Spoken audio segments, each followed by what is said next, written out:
Welcome to One Tired Teacher, episode 151. What does loose parts and Makerspace have to do with the new year? Happy New Year! It's 2022. Can you believe that? It feels crazy. I mean, I don't know when you were born, but I was born in 1971. 1971. Like, that's so long ago. It makes me feel so old. So, I mean, just even imagining getting to the 2000s was crazy when I was that age. And now it's 2022. I am so ready for an incredible year. How about you? I mean, we've had enough. We have had enough of this craziness and all the things that have gone on in 2020. And then even in 2021, we thought it was going to be a little bit easier when we returned to the classroom. And it wasn't. It was actually harder. And we're still finishing that part of the year, but it's okay because we're going to finish strong. And then we are going to start 2022 off with a bang.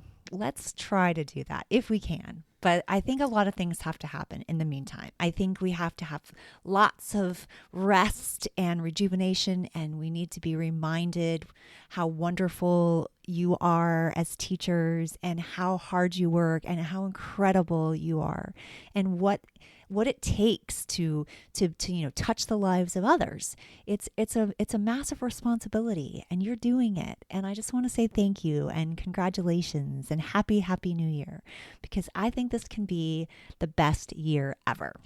So, if you are ready, today we are going to talk about what does loose parts and Makerspace have to do with the new year? Well, I have been reading the best book called Loose Parts by Carla Gull, Suzanne Levinson Goldenstein, and Trisha Rosengarten. And actually, I think that I'm going to have a chance to have Carla on the podcast. So that'll be super exciting. She is in my group Makerspace Thinking and Learning with Trina Debris. If you are not, then come hop on over on Facebook and find us. Also, I'm kind of moving a little bit away from that because Facebook, I'm just having a hard time with Facebook. So I've been doing some stuff on Instagram. So if you want to connect with me there, I'd love to see what you're doing in your classroom. I just love to connect with you. It's Trina Debris TNL. That's going to be a big focus for me this year. I really want to offer value, and I also want to connect with all those teachers out there that we have that kindred spirit where we want to push back against the insanity, and we just want to teach, and we want kids to fall in love with learning. That is my focus for the year. That's what you will find, hopefully, in all the places that you can find me. And I'm going to try to be more focused. That is something that I'm going to work really hard on. All right. So that leads me to, what do loose parts and Makerspace have to do with the new year? Well, the answer is simple. If you want to consider integrating Makerspace and loose parts into your classroom in 2022, then you're going to want to stick around.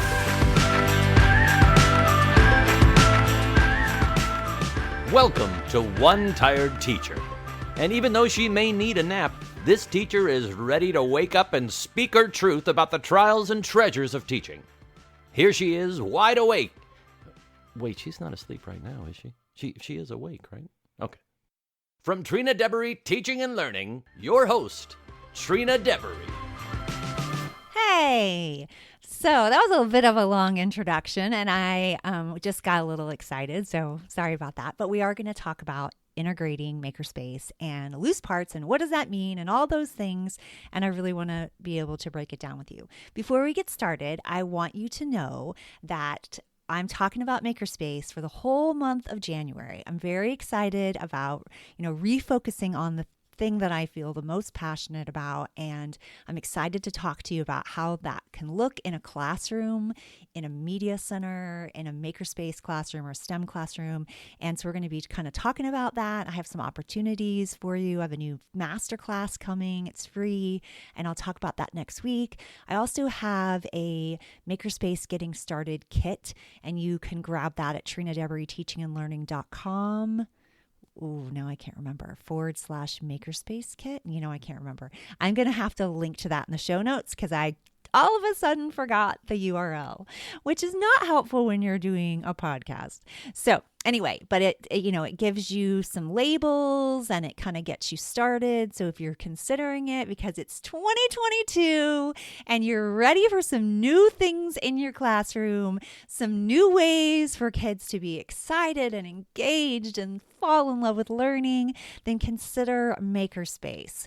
It can be the thing that gets you started, that like pushes you into that high gear and really grabs the attention of those students, especially those kids that are struggling to really engage in the classroom this year because they were home or things are hard for them. Everything feels really hard. They feel so young. I feel like kids feel younger, which I kind of want to embrace that mentality, that I still want to play mentality, because there's so much we can teach them through play. So much. I'm going to be talking about that this month too. I'm excited about that. And yeah, so lots of things. All right. So let's talk a little bit about integrating, Makerspace and loose parts and all that. Like I said, I read that book, Loose Parts. I'm going to link to it in the show notes as well because I think it's such a good one. It's such a great book for mindset and also for thinking about how you actually could integrate just a whole bunch of different things. Like loose parts are really not even necessarily the materials, but they're all the things that we can use around us to create and innovate. And there's so many more things than you think. And often the materials are what hold people back from doing a makerspace. They don't think that they can get all the materials. I do talk about that in my course, Mastering Makerspace. And so I help you break that down and help you figure that out. But Loose Parts is another really great resource that helps you to kind of think through those things and what you could actually use. Now, I have to break this down. First of all, I'm doing a lot of work on mindset and on my purpose and what I want for my life.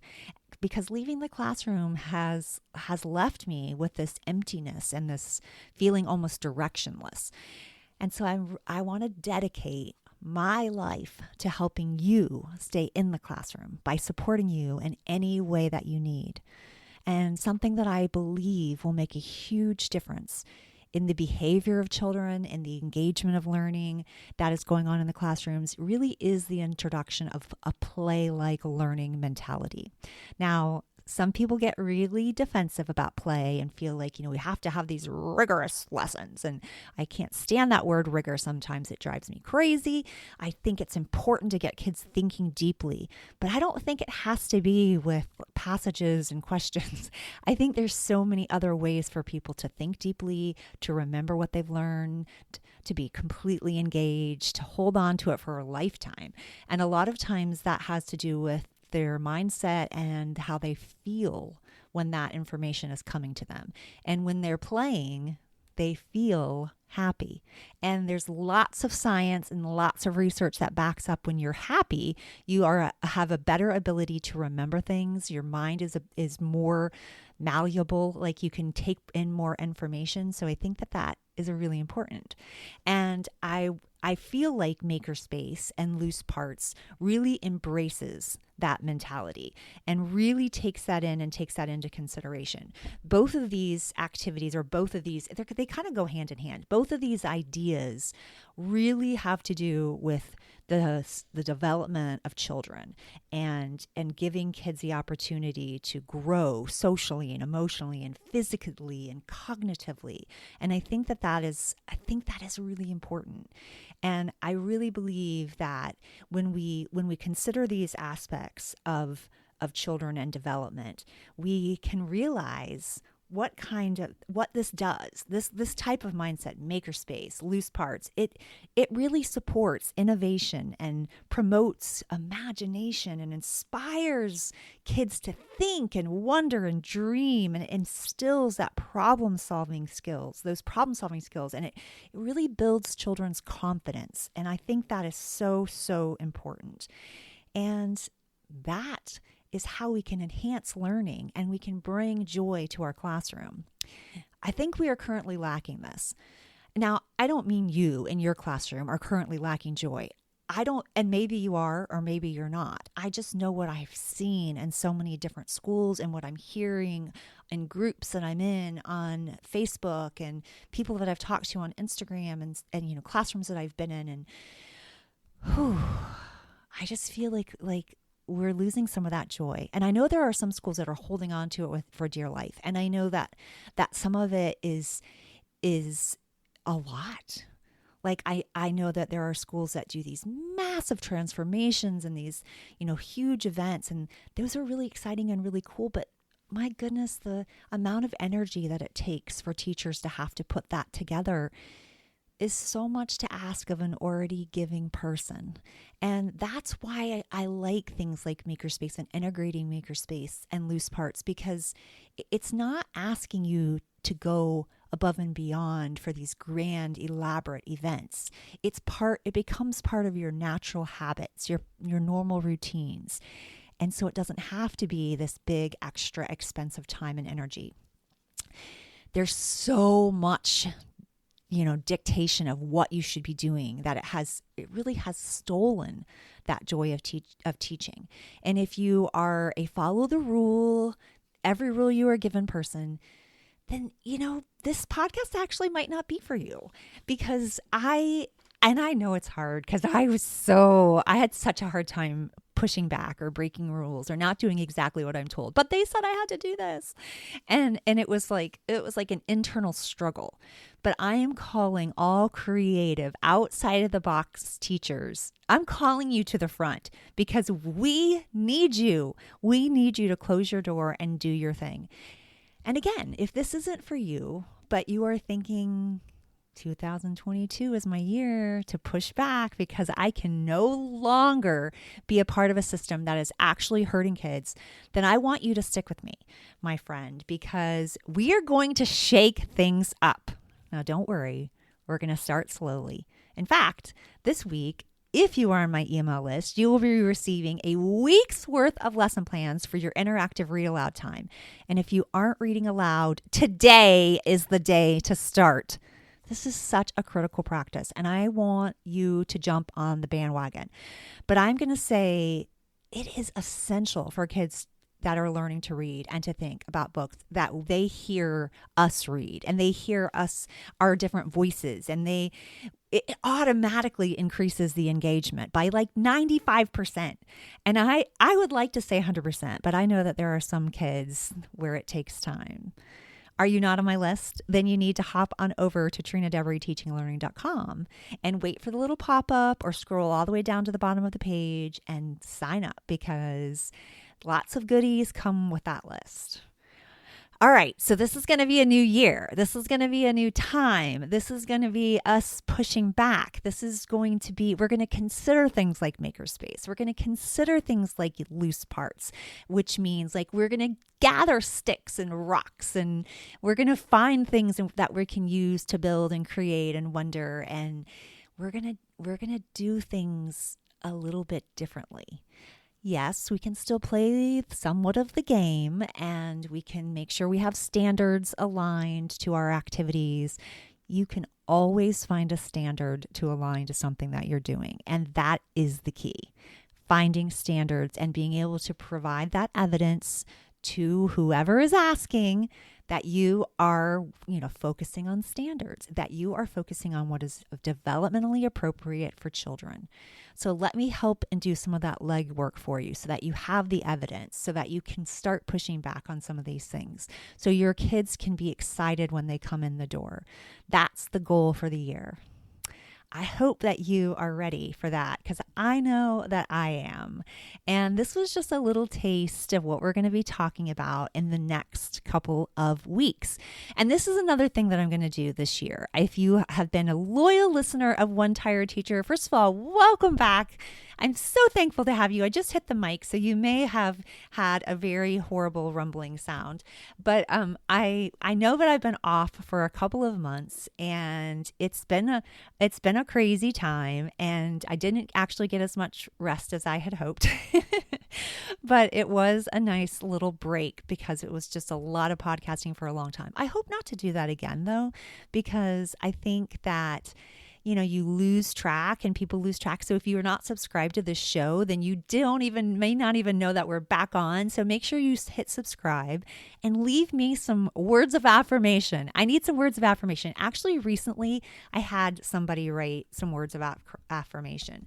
They gave me such a compliment, and I want to read it out loud if I can find it before I end this podcast. But they gave me what I needed. Sometimes I feel like I'm talking to myself, and I am like, oh man, is anyone listening? Am I making a difference to anyone out there? That's, you can't help but wonder that sometimes. I am working on mindset. So that's my goal this year. I'm working on mindset. I'm not going to be so hard on myself. I'm going to believe that I'm worthy, and I'm going to share that with you, because you too are worthy, and you make such a difference, and you matter. And I think sometimes we need to be told that. Like, I don't know about you, but yes, I am a words of affirmation kind of girl, and it is something that I need, and I think that's okay. All right, I think I found it. So, and if you're that way, then, maybe you need to hear it too. Maybe you definitely need to hear it too. Okay, I found it. All right, so this is Jenny. I think it's Jenny. It says Jenny. It does, I'm not 100% sure, but it says Jenny, and she left this comment on episode 124, which I'll link to in the show notes. And that was the most memorable and impressive takeaways from STEMCon 2021. I love STEMCon. And don't worry, we are planning for STEMCon 2022. I got to throw that in there too, because that's another thing on my list for 2022. I'm super excited about it. I applied for 3 sessions. I got 3 sessions. Let's hope I actually do those 3 sessions, because that's so much. And I'll be working on that all month of January. So hopefully I will give you what you need. All right. So Jenny says, Trina, I listen to lots of podcasts, and yours is my go-to. I've taught kindergarten, first and second, currently in second, and first heard you at STEMCon last year. Thank you for your podcast. I've used so many of your ideas, and I feel it's all so applicable. I have fallen in love with STEM, and I teach ELA only, so my goal is to consistently implement STEM and inquiry. I add you to my day every day. Thank you for your podcast. It's amazing. Jenny. And she wrote this like 7 months ago, and I just saw it over this break, and I'm like, oh man, how did I miss this? I love that. I think that's so sweet. It made my heart full. I would love to have you comment on the podcast. You can do it on my website, on the podcast page, TrinaDebreTeachingandLearning.com, or you can do it on Apple Review. That would be great too. Whatever works for you. Well, it's going to be a good year, people. I'm telling you, we are going to get through this year. It's going to be exciting. And that was the other thing I was going to say. I think I interrupted myself. I'm going to try to make the episodes a little bit shorter. So if you've been a loyal follower and you've hung in there with me through some rambling sessions, I'm going to try to make them a little bit shorter. Hopefully that gets you, to and from work, and you don't have to interrupt yourself multiple times. Okay. I hope you have a great week. I'll see you next Monday. Until next week, sweet dreams and sleep tight.